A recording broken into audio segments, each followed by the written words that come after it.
Welcome to the Lowe Post Podcast on a Wednesday morning where Nick Friedell and I waited to do this podcast. We talked about doing it Monday, and then we saw the Nets schedule. Boy, they play Monday, they play Tuesday. A lot could transpire in those 36 hours. And what we thought would transpire would be that maybe Kyrie Irving would follow up his press exchange with our Nick Friedell from over the weekend, in which Nick asked him pointed questions about Alex Jones and anti-Semitism. And Kyrie responded with something. Words came out, and he was essentially defensive and got off the podium. And that was it. And he has not talked after Monday's game. He has not talked after Tuesday's game. And Sean Marks, in addressing the firing or mutual parting of ways of Steve Nash, the least surprising parting of ways, we'll say, I guess that's the jargon now, in recent NBA history, said we might not hear from Kyrie Irving for quite a while until I think he said, let him simmer down. So before the season, in previewing the Brooklyn Nets, I called them the Dunder Mifflin Brooklyn Nets because on paper, it all looks great. One of the 10 to 12 greatest players of all time. One of the greatest ball handlers and shooters of all time.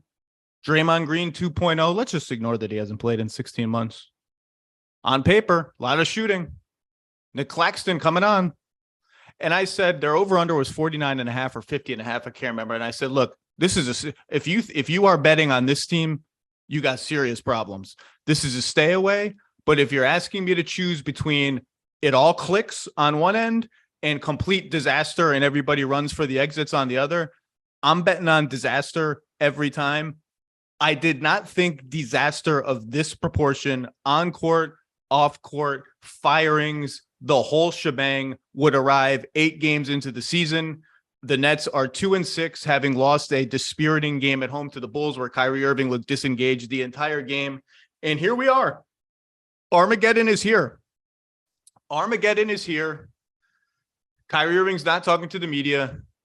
Fans in the front row are wearing shirts that say fight anti-Semitism because of the movie that Kyrie Irving tweeted out on his social media platforms, what's the big deal? He has a huge influence on his community, but he's just a regular guy tweeting stuff out that's already in the public domain. Why is anyone asking him questions? He's just a guy.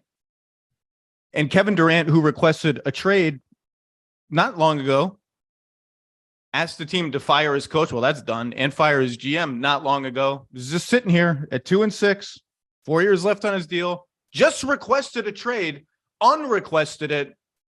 And now Armageddon is here, because if you think that unrequest was a permanent recommitment to the Brooklyn Nets, I have the proverbial bridge in Brooklyn to sell you at a bargain rate. Holy smokes. None of this is even funny. And yet, you don't know what to do except sit here and say, how is this? How is all of just how? Nick Friedell, welcome to the Lowe Post. What a shit show, my man. Truly, it is the most dysfunctional team in all my years covering the league that I've ever seen. They had a team meeting, a players-only meeting before Halloween. That is incredible. Incredible. So after everything that's happened, after all that's occurred in the last few days, in between games in a back-to-back, to have Steve Nash and the Nets decide this is no more. And Zach, this is one I truly do believe. I truly do believe that it was a mutual parting of ways, as they said in that release. To have it all go down like this will shock some people, given my interactions at times with a lot of different people in the organization besides just Kyrie. But I have friends in the organization, and they were not happy. They said I was too negative in our initial podcast from a few weeks ago. They said, this could work. This could all come together. You're being too hard on us too early. Just give us a chance. Well, we're a couple weeks in, and it is a complete dumpster fire now in Brooklyn. It's not going great. It's not going great. And before we get into how it's not going great, I do think I do think we owe it to this front office and this brain trust to rewind a little bit, because, the Armageddon they're staring at is who knows what happens with Kyrie. I mean, we'll get into it more later, but everybody is watching the next time he talks, because when you asked him those questions, correct me if I'm wrong, you and I think pretty much no one in the assembled media had yet watched any of this movie that he tweeted out, correct? Right. That's right. Well, now many of us have. God knows I didn't pay for it. I watched some clips that are being distributed around. I saw some screenshots. I'm not paying for that thing.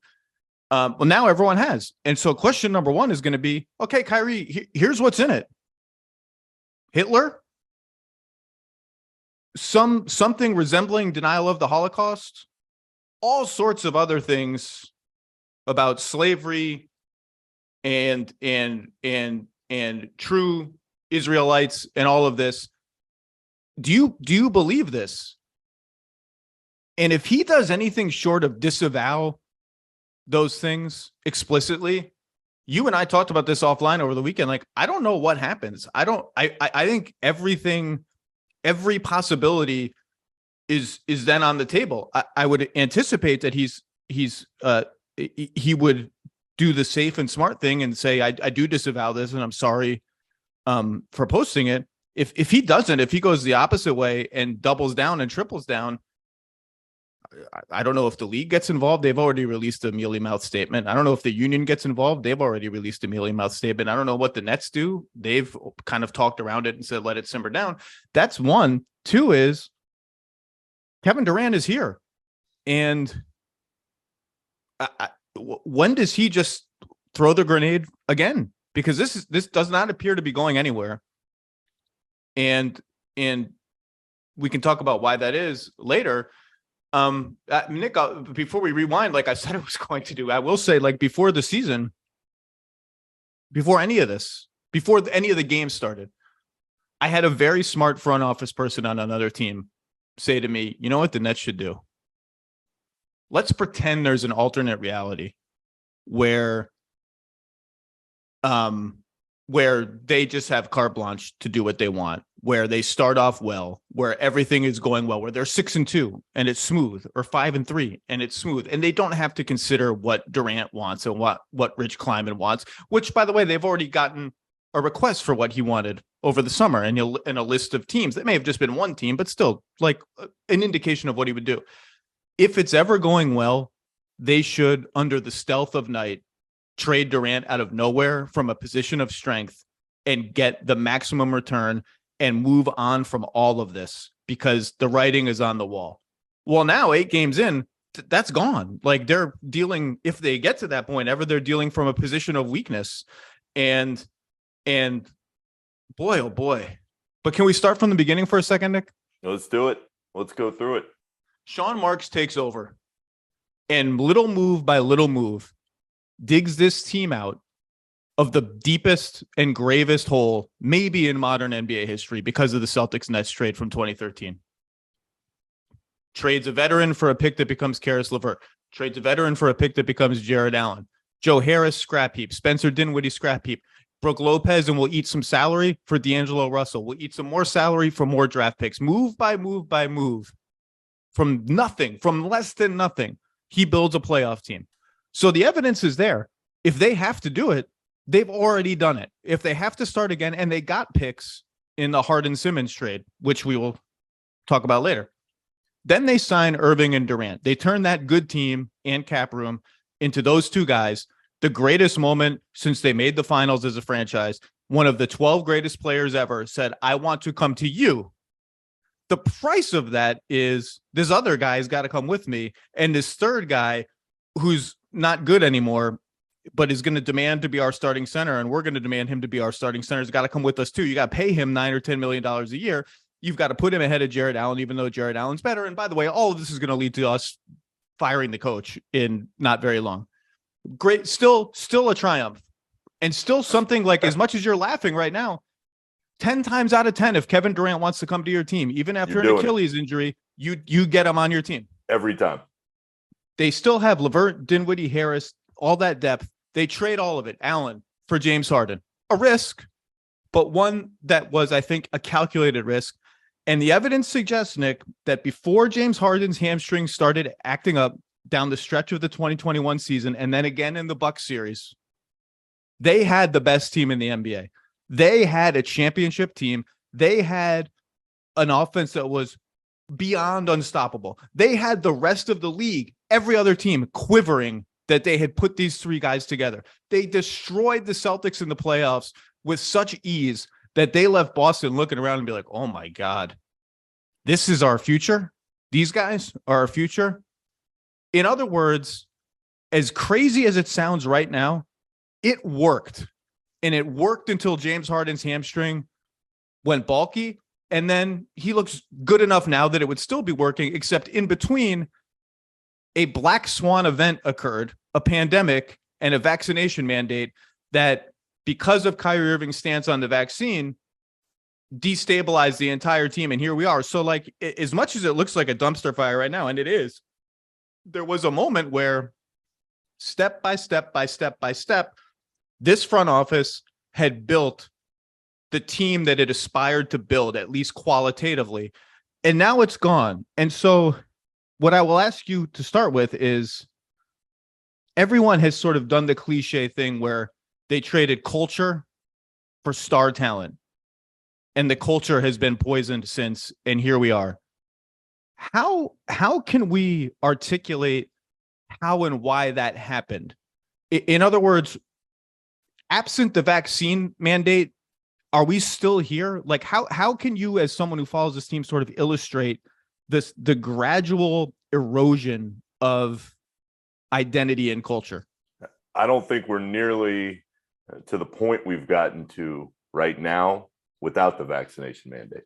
That is a huge part of this story. But Zach, we talk to people around the league all the time. Anybody who's covered Kyrie, dating back to Cleveland and in Boston, they all say the same thing. It's only a matter of time before things go bad. And so as much as we can point to the vaccination mandate and say, well, nobody knew this was coming, and this just totally messed up everything, and the Nets were never the same because Kyrie wasn't out there every single day.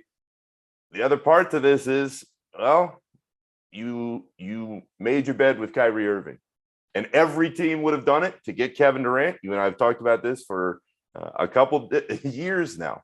But once that happened, and once you did that, you have to pay the consequences. And the Nets have been paying them for a while now. And I think that's where it starts. But the talk about culture versus superstardom, every single team in the NBA would make the move to get Kevin Durant on their team. Because as important as culture is, in order to win a title, you need culture and stars. Nobody wins on culture alone and try-hard players and players that are really good for a system. You have to have two parts, and there has to be a little bit of both. And the Nets were trying to make it work by retrofitting their culture with these stars, and it ended up exploding in their face. And as much as you want to say, look back in hindsight and say, well, we should have seen it coming when Kenny Atkinson was fired. And in the very next game, they put DeAndre Jordan in the starting lineup over Jared Allen. We should have seen it coming. And we should have seen it coming when Kyrie Irving said, we don't need a coach. Me and Kevin and Joe are running the franchise, managing the franchise. And I said at the time, how about you play for the franchise before we do that?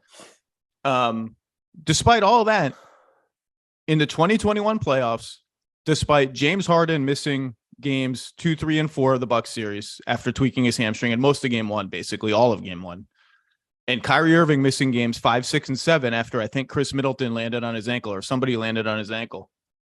There's still Giannis. You're right. There's still the proverbial Durant toenail from going to the conference finals, and who knows how healthy they get after that, blah, blah, blah, against the team that ended up winning the title that year.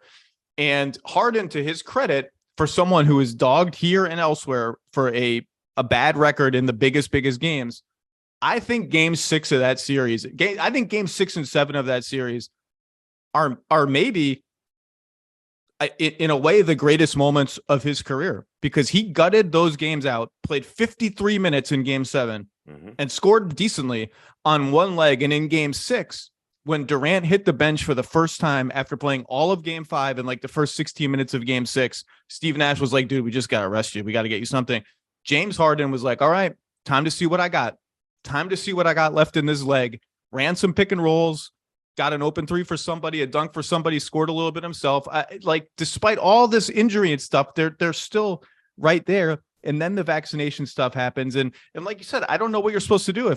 If Kyrie is the price of KD, you do it every time, every front office, everyone. You can say, well, Sean Marks was a young GM. This was his first job. And Steve Nash was a young coach. This is his first job. Every brain trust, Steve Nash wasn't even there, obviously, at the time.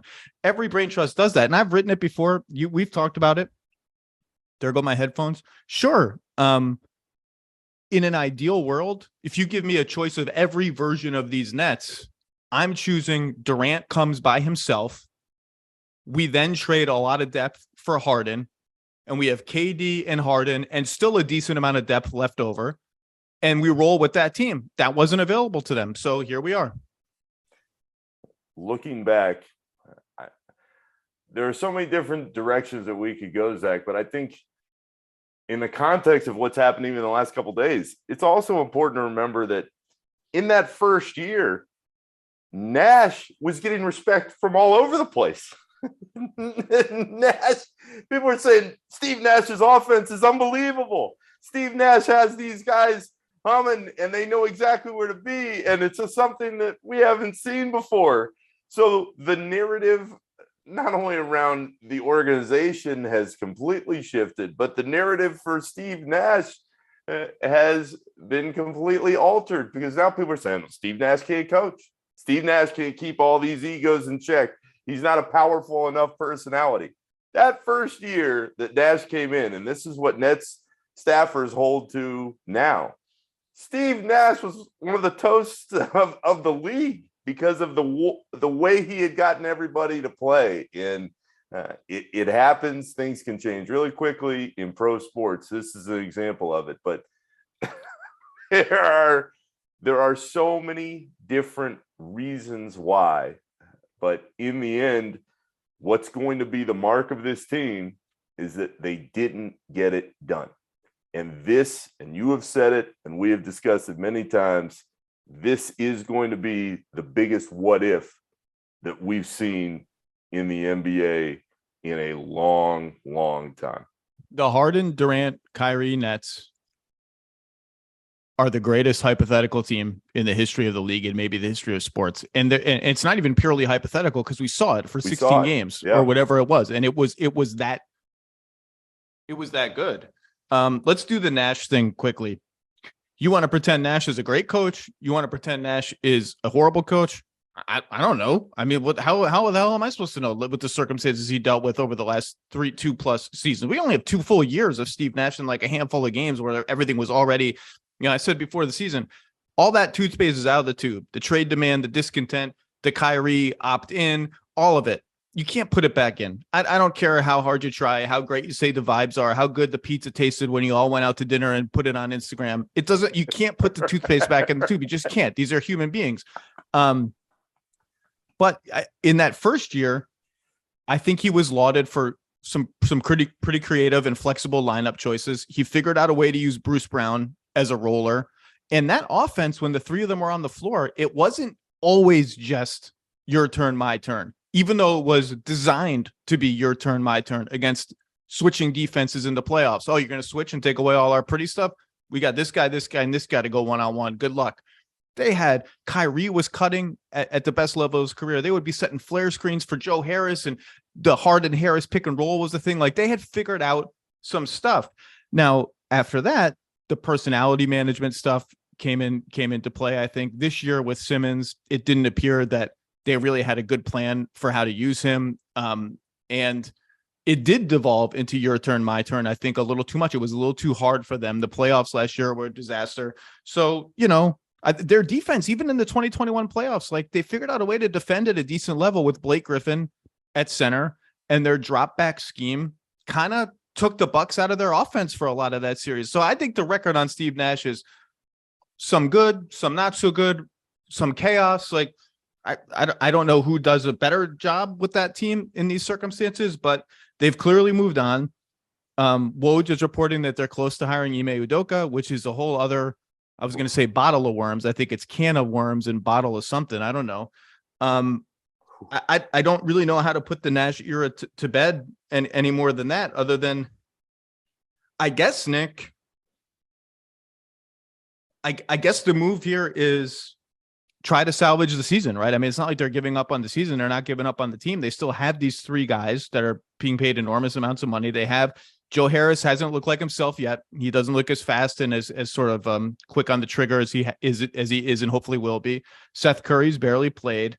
They clearly got to figure out what to do at center, because the Claxton Simmons lineups aren't working. Any lineup with Simmons isn't working so far. It's early. Sharp's out of the rotation for the most part now. So they've got some stuff to figure out. But I guess if they do hire Ime Udoka, as Woj is reporting, they have not reached the point of no return with this roster. They're going to try to, depending on what happens with Kyrie and what he says, I guess the plan is we still think we have some talent. Let's see what we can do. But Zach, this is the problem. They have reached the point of no return because this team was built to win a title and they're not going to do it. The Nets are kidding themselves. If they think that Ime Udoka comes in, if he ends up being the choice, and then he's able to get him to play defense and he's able to get the pieces to work. That is not going to happen. The coach of this team with this roster is not going to make the difference where you think, oh, okay, things are clicking a lot better. This is a title contender again. Never, ever going to happen. Ben Simmons has not been good at all. Why? So you're right. And never going to happen is a strong word. You can only say never once. Never means never. The Simmons thing, he's a walking triple single now, and he's afraid to shoot. He doesn't want to get fouled. Defensively, he hasn't been quite the same because he's being asked to play center a lot instead of hounding point guards, which is like, ironically, he was amazing at that with the Sixers against the Nets in the playoffs, taking D'Angelo Russell out of that playoff series. And he's never been, despite the endless Draymond comparisons, the one thing that he can't do like Draymond can is be a help defender, rim protector on the back line of a defense. That's never been who he is. But are we really ready to just cut bait on that, on him specifically after 8 games? Well, the issue for the Nets is it doesn't really matter because with that contract, good luck. Well, and that's the thing. If you wanted to blow it up right now, and I alluded to this with Durant, this is beyond a position of weakness. I mean, Simmons is untradeable, borderline untradeable for anything other than someone else's unwanted stuff. Durant, all the offers you poo-pooed in the summer, and justifiably, this is Kevin Durant. Are the Celtics bowling you over right now? Like, yeah, they haven't gotten better. Yeah, they haven't gotten better.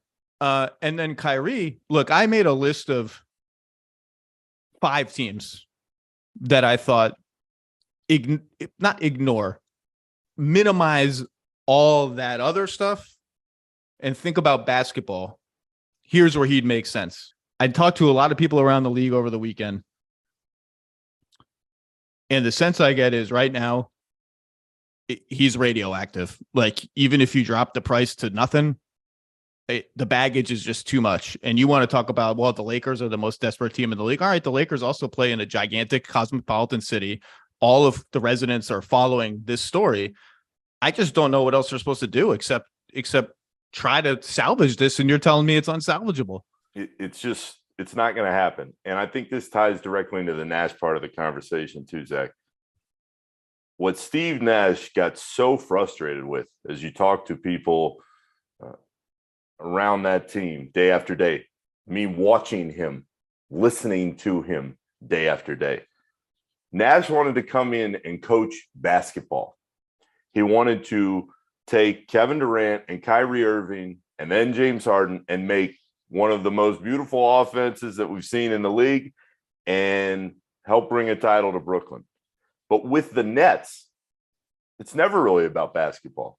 There's always some drama going on off the floor. There's always a distraction to take away from what's going on during games. And when that builds up within an organization, day after day, week after week, this is the kind of situation that you fall into. And this is what any coach, any player who's coming into this team right now is going to deal with. But that's why if you're Joe Tsai and you're Sean Marks and you've watched what's occurred in these first couple of weeks, and you've seen that Simmons is a shell of himself, and you've seen that once again, one more time, Kyrie Irving is involved in something that has nothing to do with basketball, that has been a huge cloud over the organization.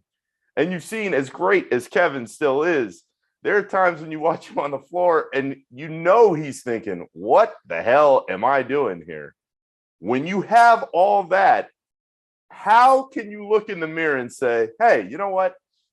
Let's try to just run this thing back one more time and see what happens. You're not being honest with yourself if you're the Nets and you genuinely believe that you're going to bring a coach in, you're going to get healthy and get Simmons and Seth Curry back and Joe Harris looking better, and truly believe that this team can make that kind of turnaround back to the top of the league. I think I saw, I was not at the game last night. I think I saw a quote from Durant after the game talking about his turnovers. I think he had 6 or 7 turnovers last night, saying, I don't, did you hear him say this? Yeah, something when, about when you're guarded by all 5 guys, you're going to turn the ball over, was the gist of what he said. That would set off some alarm bells in my head if I were a member of the Brooklyn Nets brain trust. That does not sound like a player who is psyched about his situation. How speaking of press exchanges, so you're back and forth with Kyrie ends. Kyrie walks off, shouts at you, I think make better choices or something like that. Change your life, bro. Change your life. Well, I mean, look, we all need to change our lives. I'm doing dry November, Nick. I'm in day 2 of dry November. We all need to make some changes. I mean, here and there. I don't know what you need to work on, but yeah, we do. I can stop eating cheeseburgers at 2 a.m, so I don't have a gut. I mean, that's how I can change it up. So that happens. Like, what's the next 10 minutes like for you? Is your phone just going bananas? Did anyone from the Nets come talk to you and be like, hey, it's all right, bro? We're like, whatever. Did the assembled media, carry you out on their shoulders like Rudy? I mean, what happens? And what's the next 24 hours like? Have you had any interactions with Kyrie or his camp since then? Not one. My phone essentially exploded, just burst into flames because people are texting me, they're calling me, they're, are you all right? That was great. Thank you for doing that. But Zach, what's been really interesting to me is inside the league, just how many people have called or texted and said thanks. And that's what I wasn't prepared for in the moment. And then what started to happen as the clip got viewed more and more times is that people from all over the place, my friends who could care less about basketball, a lot of Jewish people, and I've got a lot of Jewish close friends and family, they said, we appreciate what you did. We appreciate the conversation. And I was just doing my job. I was just asking questions that I felt like needed to be asked. Yeah, but you asked the Alex Jones one, which I thought was interesting because I had almost, amid everything else, forgotten about that. And I wonder what spurred you to, I guess it's obvious it's a dot to connect backwards after this latest movie, but what spurred you specifically? Did that just come into your head in the moment? Because that was the question that started it. And when you asked it, I thought, oh, wow, I kind of forgot about that. Let's see what he says. And then he said about the New World Order stuff. It's all true. That part of it kind of got lost in the shuffle, but that was something. When I went into the press conference, given what had occurred, which at least what I started thinking about was that question had never been asked. He had never been offered even the chance to explain himself. And I felt like if you're doing your job as a journalist, you ask the question and you allow the subject to discuss it however they would like to do so. So I felt like we started there, and then trying to get into the next question was a mess for Kyrie, because he clung to the word promotion. And people keep asking me, well, did you think that kind of stuff would happen? Anybody would watch last season, he and I got into it a bunch of different times about the vaccination stuff. All the time, we would go back and forth. And I think that's the difference to me, Zach, is that certainly people in the Nets organization, they've gotten used to he and I having these exchanges.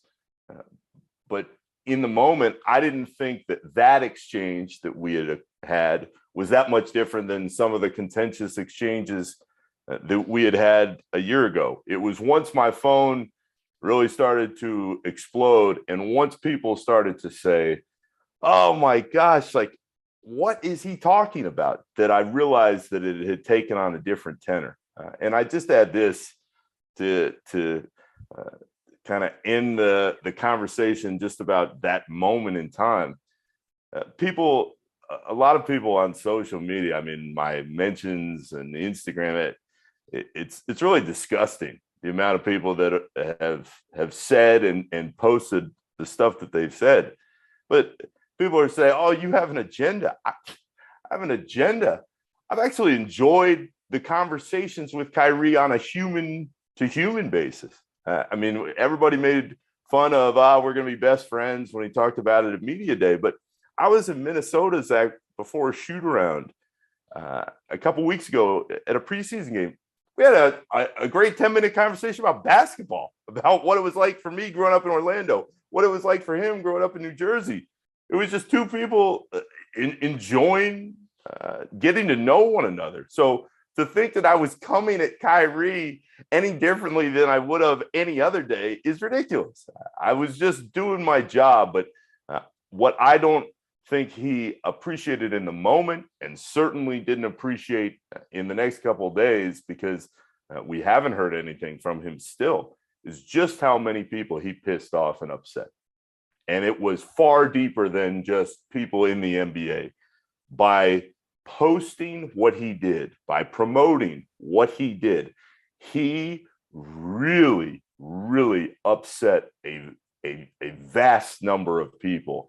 And then to respond the way in which he did when offered the chance to explain himself further made it so much worse. Well put. I mean, there's just not much more to say about the team other than they're 2-6.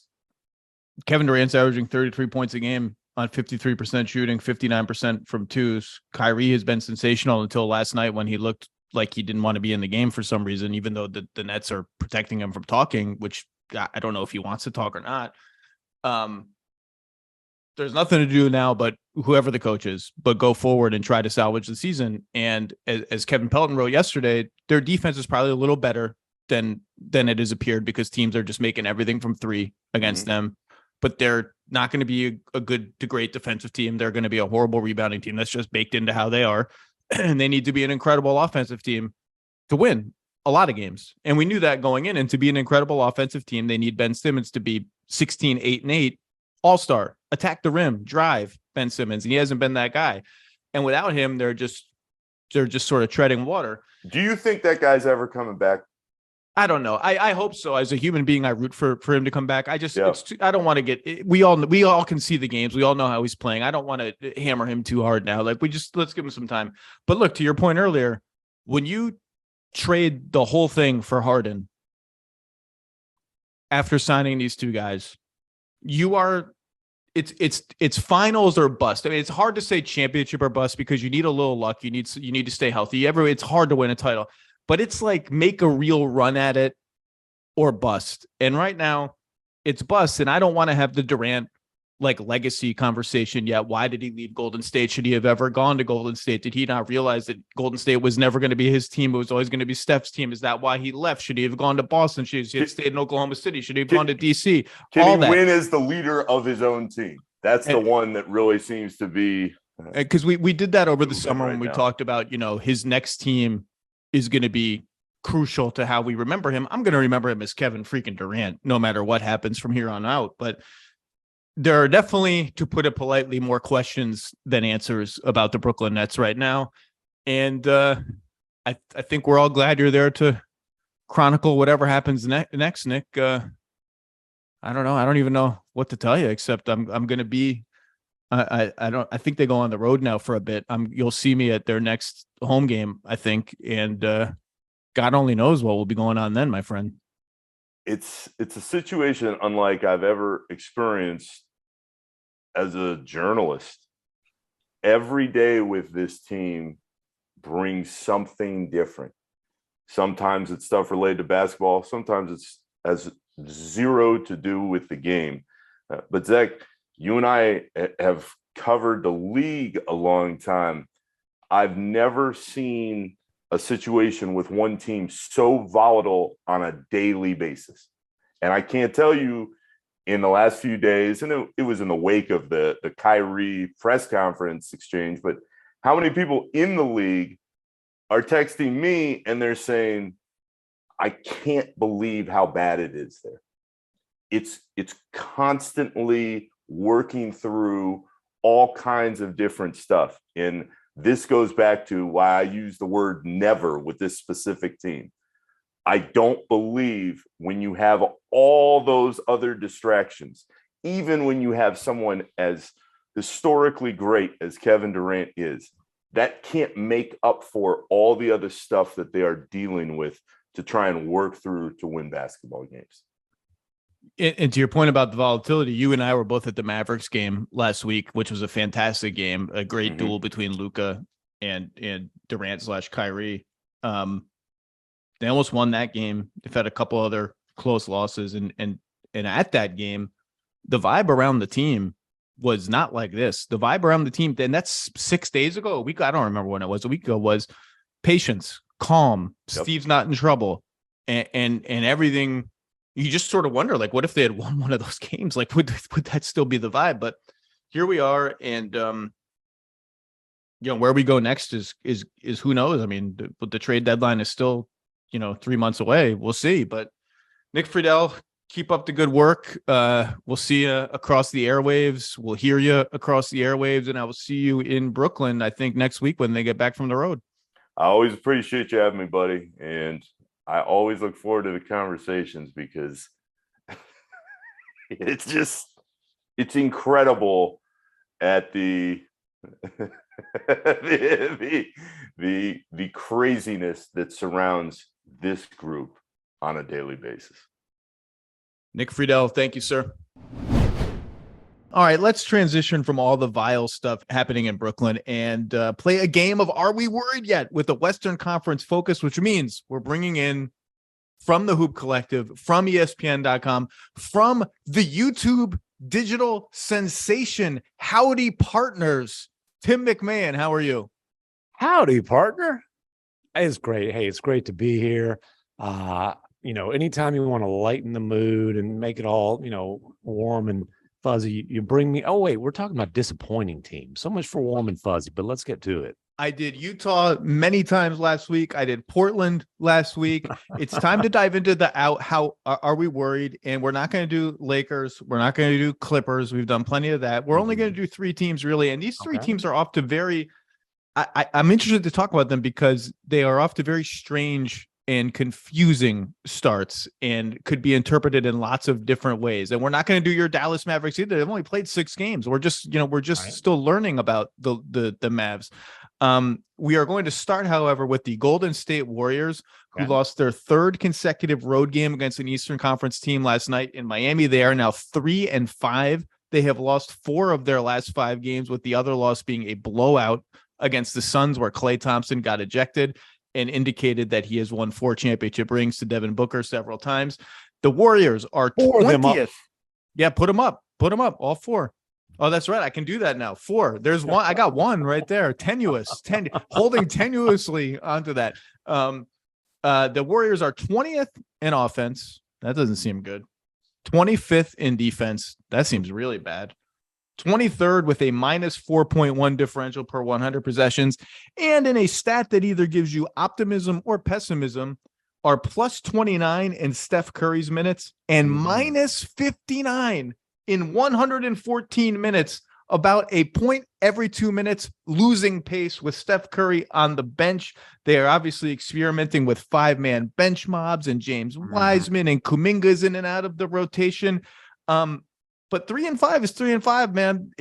Are you concerned, or is this all just part of the growth process of figuring out the team? So I think there's certainly legitimate reason for concern, but I wouldn't push any panic buttons. And here's the thing. I think the Warriors season ultimately is going to be about how much are they willing to invest in the development of those young guys, of Wiseman in particular, and at what point, or do we get to the point where they kind of pull the plug on that? And certainly I think it's safe to say that the way things are looking now, at least come playoff time, Steve Kerr is going to have that decision to make. And look, if it is going the way it's going right now, Wiseman will take a seat during the playoffs and watch the vets play. But they have to give him, he's a number 2 overall pick. That you can't, like, his talent does pop off the screen. Like, you watch him play, and if you just look at his counting stats, you're like, what do you mean this guy stinks? You watch him run the floor, you watch him finish, you watch some of the lobs that he catches, he'll have a spectacular block shot. I mean, he looks the part, but man, they just bleed points when he's on the floor. He doesn't know how to play in the NBA, and it's not shocking. Like, look at all the time he's missed. He played 3 games in college. But that's why I don't panic right now, or I'm not too worried about the Warriors. And then the other thing is, Klay didn't play all summer long. Yeah, that's been well chronicled. He's clearly not himself. Now, is he ever going to get back to being Pete Klay? Of course not. Not coming off of 2 major injuries, not, well into his 30s. But Klay Thompson will be better at Thanksgiving than he was at Halloween. He'll be better at Christmas than he was at Thanksgiving. And so that's why I don't worry too much. Yeah, Klay is 13 points a game, 35% shooting, 29.5% on threes. Defensively, he just looks okay. Like, Kyle Lowry's blown by him a couple times in the last 2 games that they've played against each other, and Kyle Lowry's not blown by a whole lot of people these days. And look, like, we can talk about the kids, right? And I agree with you. Like, the young guys this is all, like, the Warriors, when it matters, are never going to have Steph, Klay, and Draymond on the bench at the same time. And they have them on the bench at the same time for extended periods of every game this season. But so the young kids will either be in the rotation because they've earned it at the end, or they won't be in the rotation sooner rather than maybe not sooner rather than later, but in the end anyway. At least when it comes time, and that time might come sooner than later if they're looking at this saying, dude, if we don't turn it on, we're looking at a play-in type of scenario. Like, at some point, it might not just be about, okay, hey, what are we doing for the playoffs? It might be about, hey, okay, we need to fight for some seeding here. Yeah, at this point, it's even early for that. I mean, Phoenix is the only team in the West, as we're going to talk about, that has really sort of blown the doors off people, other than Utah, and we'll see what happens with Utah going forward. But don't you discount those San Antonio Spurs? Oh yeah, the Spurs. Come on, baby. Can I go ahead and just discount the Spurs' long-term playoff chances? I'm going to go ahead and discount the Spurs. Hey, I'm waiting for Pop to say, you know what? I was wrong. Put your money down on us, baby. That's right. That's right. Pop. That's a great point. Pop has to reconsider his advice from earlier in the season. But what I was going to say was, the young guys, everyone wants to focus on the young guys, and that's fine. Like, Wiseman is, on offense, he's just a pure finisher. That's all he can do. He can't pass. He can't play make. He can't DHO. He can't do any of the Warriors things. And that's fine. That they knew that when they drafted him. That's what he is. Defensively, he's a little bit lost. His height and his shot blocking impacts the game tangibly, but teams are shooting 70% at the rim when he's the closest defender. That's really bad.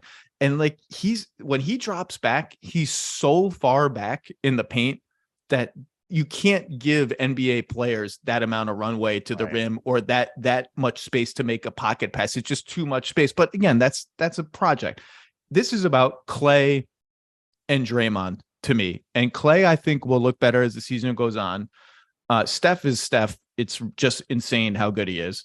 Wiggins looks just incredibly comfortable in every facet of the game. Looney is Looney. Their starters are their starters are plus 58 in 92 minutes. The starters are amazing.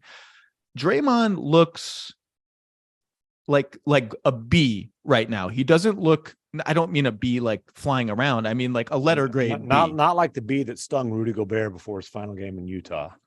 Oh boy. We'll get to Gobert in a little bit here. We will. Draymond looks good, but not like the all court wrecking crew he was on defense before he got injured last year. Just good. His blocks and steals are a little bit down. His rebounding is down, and this team does not rebound very well. And his rebounding personally is down. If they're going to play him at center a lot, he needs to rebound a lot. And that's what you're talking about when you say, like, if Wiseman's out of the rotation, who goes in? Well, it's more Draymond at center. I actually like the idea of Draymond Green and JaMychal Green, the Greens, playing together at the 4 and the 5. They haven't done that much. JaMychal Green has added a nice the mean green. Oh, great mascot. Love the mean green. JaMychal Green has added like a nice offensive rebounding dimension to this team. Dante DiVincenzo, who I think is an important part of their team, has barely played this season due to injury. He needs to get healthy. I'm a believer in Moody. I think Moody is a good bet to get into their rotation. And I might have to take the L on something here, Tim. Middle of last season, I was just head over heels for Kuminga because athletically what he can do is so special. And I even said, I understand that Franz Wagner would have been a better plug and play fit for the Warriors. But I'm not losing any sleep over drafting Kuminga over Franz Wagner because of the potential. Right now, I'm losing like a lot. Like I'd be thinking about Franz Wagner. I'd be head on the pillow. I'm just, oh man, that Dirk shot. Oh, closing my eyes. That Dirk shot he's got, the running hook. He just always knows where to be. Oh, he can run pick and roll. He can catch and shoot. I'm taking the L on that one, and the Warriors are taking the L on that one. Yeah, that's a pretty significant L. And look, maybe Kuminga develops. He's clearly not ready yet. I think he was DNP CD last night in Miami. He's been DNP CD in several recent games. Yeah, and so and the other thing about that, like we're talking about, are you worried for this year? That's obviously a long-term developmental worry, because here's the thing: like if Kuminga's not a dude, can they afford to part ways with Draymond, or does Draymond have them back over a barrel? Well, let's just say that that's something that will be revisited as we go. Yeah, the idea, maybe this is a last dance season for the Warriors, and maybe it's not. I think it's going to depend a lot on how they play, both the veterans and the young guys. But yeah, I mean the Wagner one, I'm taking the L on, because you did have to approach those picks, at least one of them, with a shorter term lens. You couldn't go home run prospect on all three, because Curry, Thompson, and Green are just not at the age. If you're trying to do both win now and later, you had to pick one win now guy, and they didn't. I guess Moody would be the closest one. But Moody's the only one of those 3 lottery picks that is ready to contribute consistently right now.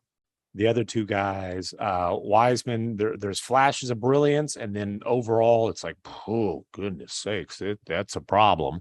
And then the fact that Kuminga's not getting consistent minutes tells you all you need to know right now. Here are a couple of things that are slightly concerning, other than the young guys. Warriors are sporting their opponents 5.5 free throw attempts a game. They're fouling the crap out of everybody, which I think speaks to some of the holes that are being some of the holes that are emerging at the top of the defense, and they don't get to the line very much themselves. It's hard to win when you're giving away 5 points a game. They are 30th last. There are 30 teams in the NBA, so that's last. Thanks for that math lesson. in shots at the basket, which doesn't sound like much because you think of them as a long range shooting team. They're a jump shooting team.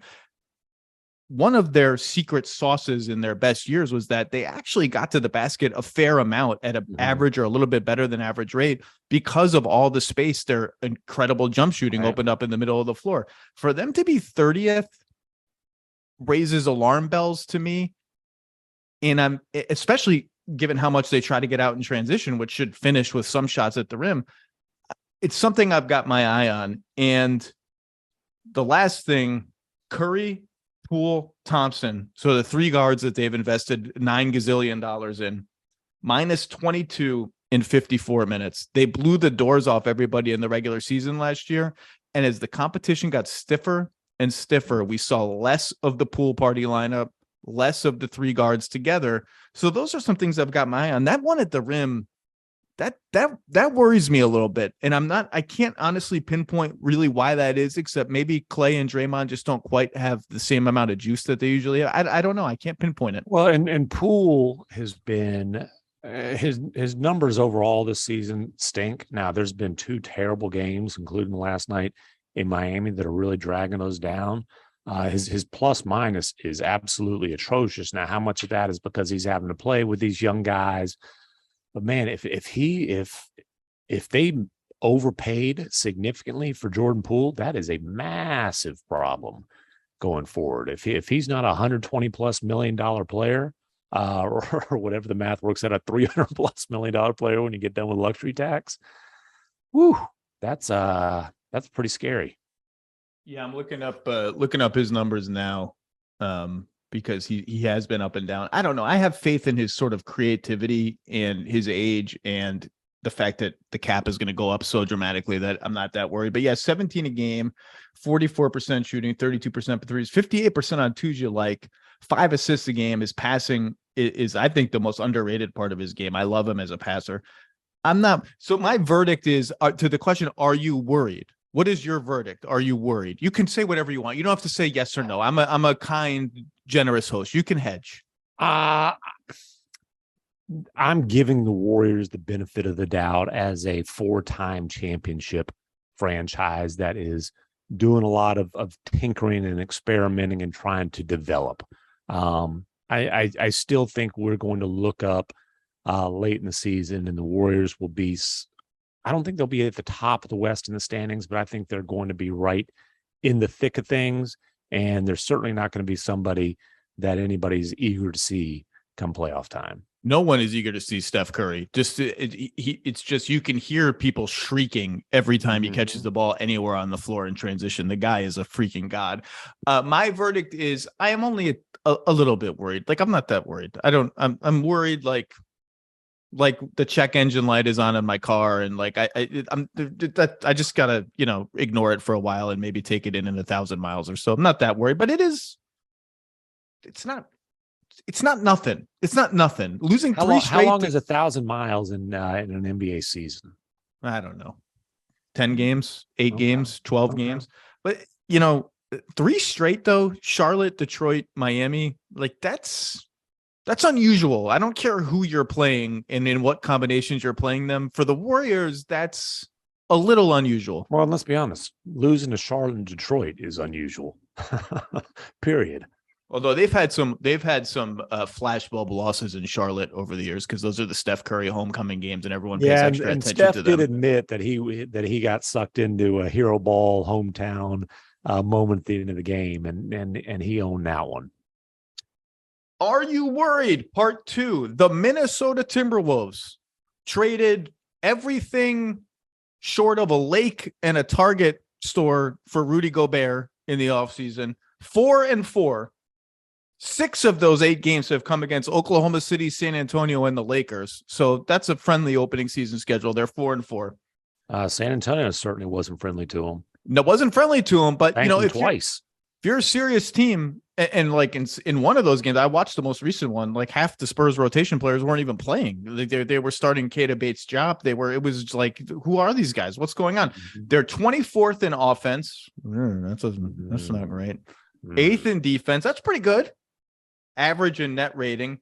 With Cat and Rudy on the floor, They are awful on offense and good on defense, but the good does not outweigh the awful. That's a net negative. With Cat by himself, no Rudy, amazing on offense, crap tire fire on defense. With Rudy and no Cat, amazing on defense, crap tire fire on offense. Exactly what you would expect. I watched this team. I don't know. I've watched probably half their games all the way through. I just don't even know. I don't know what to make of it. It's just a morass of confusion to me. And obviously we knew that the Cat Gobert fit on both ends was going to be tricky. And it was weird last night to watch Cat chasing Cam Johnson around on the perimeter on defense and getting lost in all sorts of screening actions. And you look at Cat's numbers, 22 and 8. That's just a little low for him. 5.5 assists. That's up. He's facilitating more. His shots at the rim are way, way, way down and have been replaced by mid-range shots and some threes. That's sort of interesting and not surprising given that there's another big person near the rim.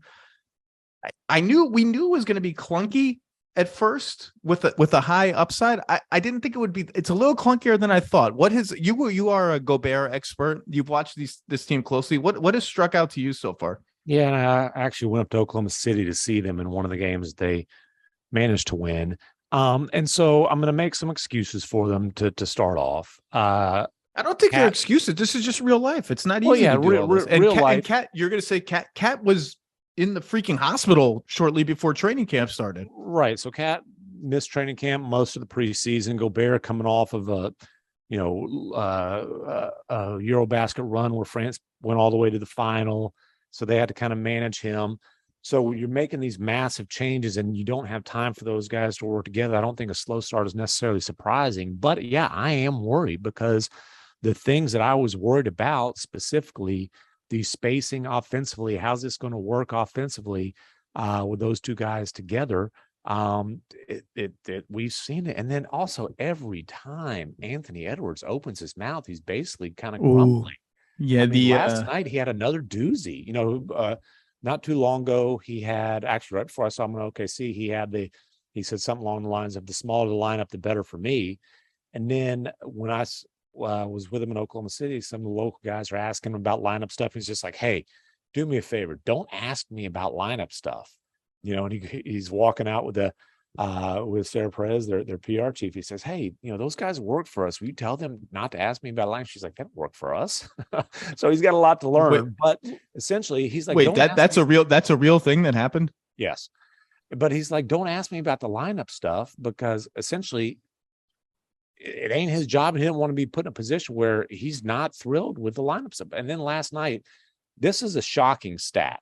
Anthony Edwards has 0 dunks this season. I couldn't believe 0. that when that and made so, the rounds.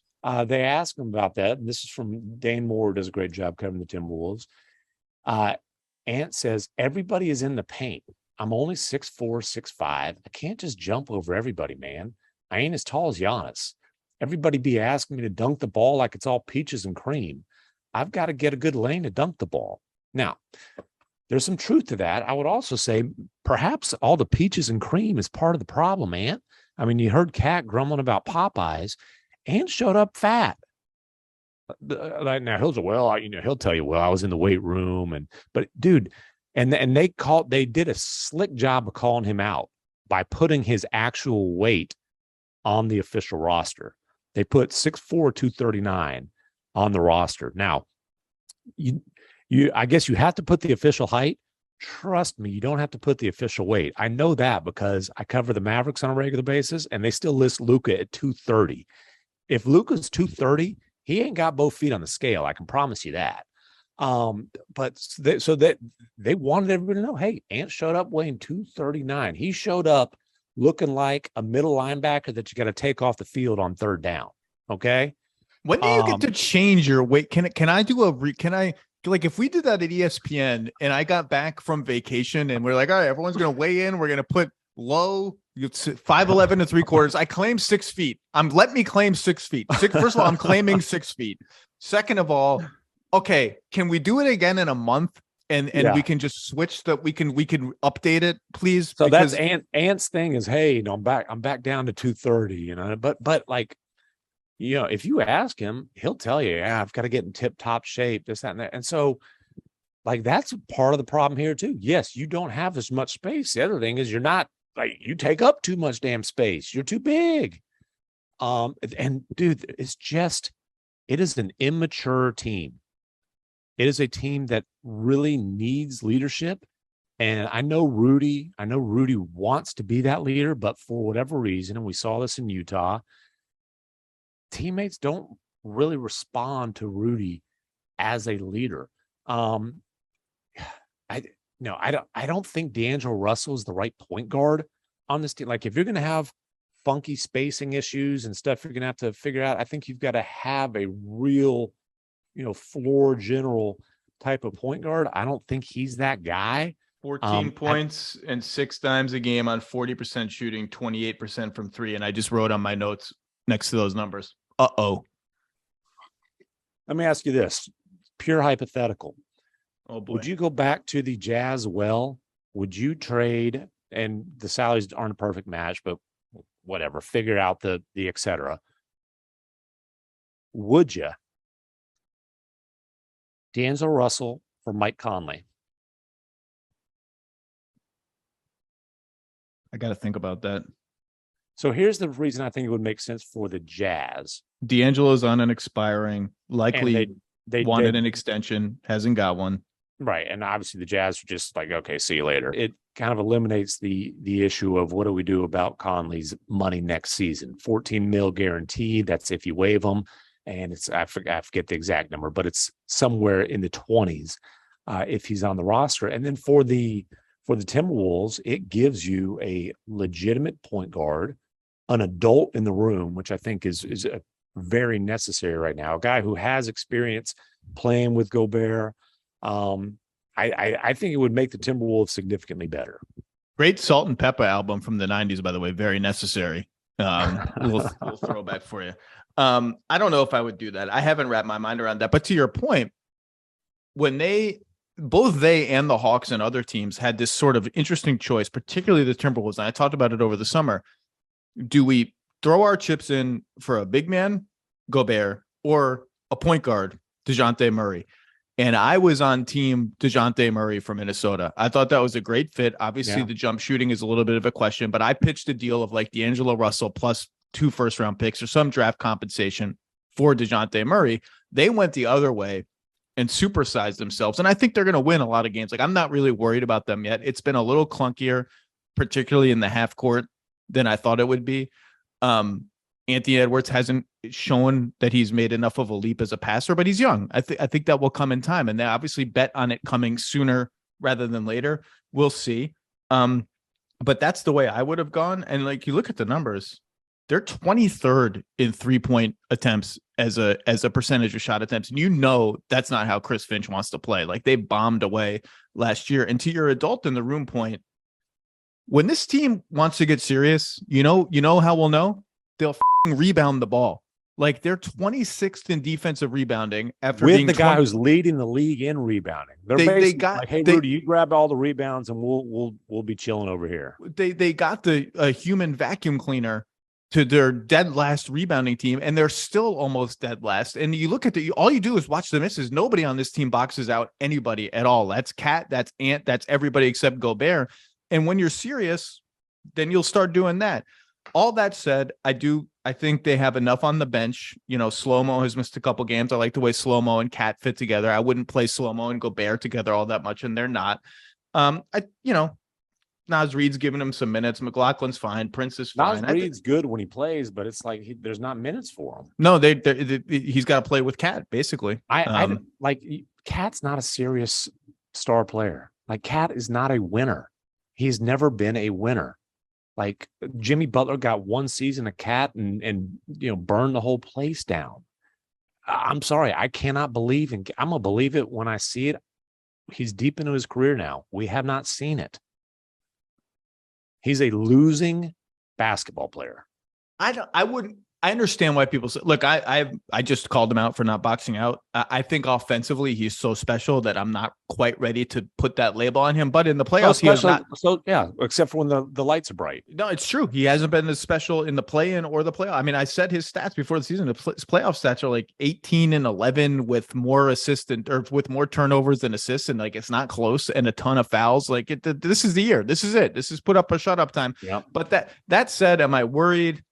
I'm not worried yet. I still think they're going to win a lot of regular season games. I never really thought that they were going to be a championship contender. Like they were, I think, a solid playoff team. And I still think that at 4-4, but the schedule is going to get real soon. So I'm not that worried because my expectations for the Warriors were higher.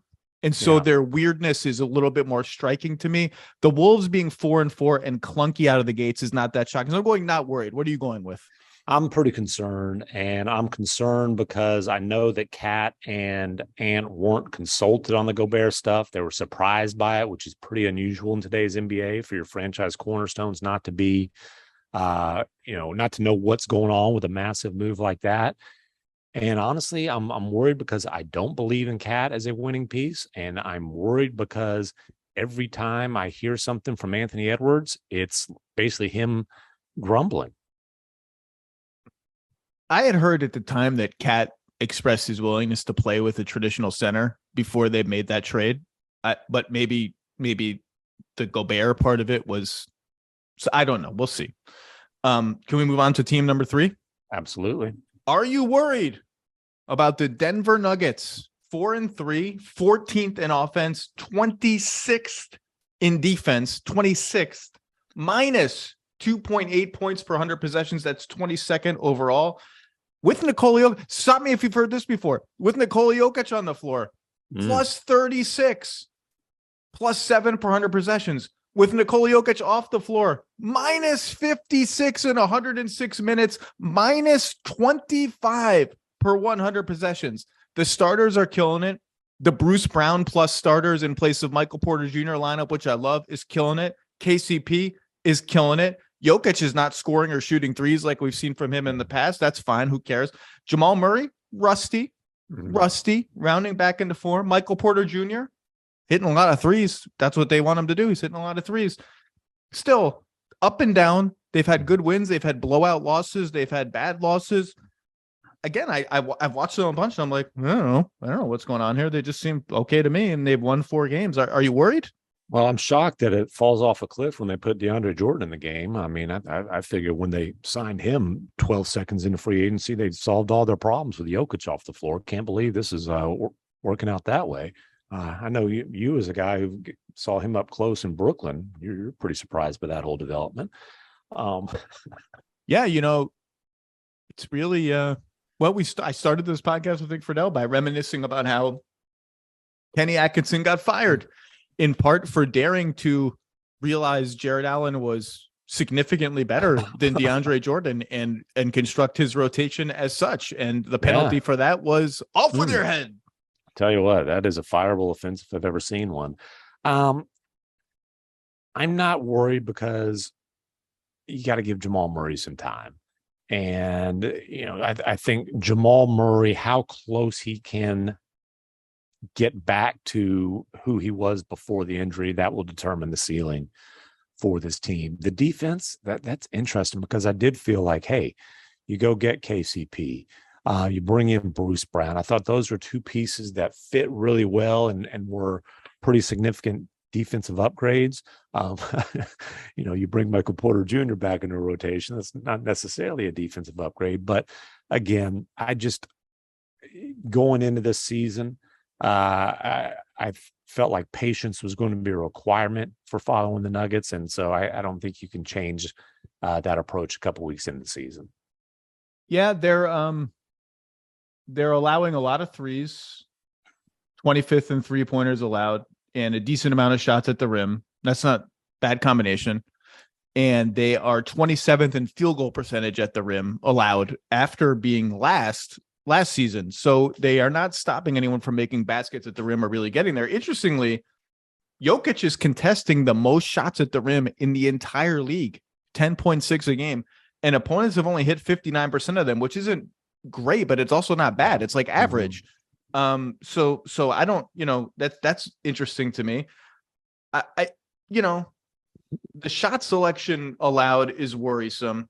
The fact that they've never really figured out, it's never felt like they were certain about this is how we want to defend with Jokic. The closest they've gotten is they like him up at the level of the screen instead of dropping back. But they know that has pitfalls too, just like it does in Minnesota. By the way, we're seeing this when Cat plays center, they're pretty aggressive, almost in the style that they were last season, and he has not executed that well at the point of attack. If you make a fake before using a pick and roll against Cat, he's going to bite on that fake, and you're going to have the other direction wide open. Jokic is okay at that. They have much better defenders on the perimeter to get around screens. That was the whole bet with KCP and Bruce Brown, and even Jamal Murray's not bad at it. So I'm interested to see how that evolves. We didn't talk about the Cat Rudy thing on defense either. Like, against the Spurs in one of those games, they put Rudy on Bates Diop and put Cat on Pirtle. And that's part of the learning process there too, is like, when does it make sense to use Rudy as kind of a rim protector on stretch fours and put Cat back on fives? And maybe we can defend a little more conservatively with Cat. That's interesting. But the Jokic thing,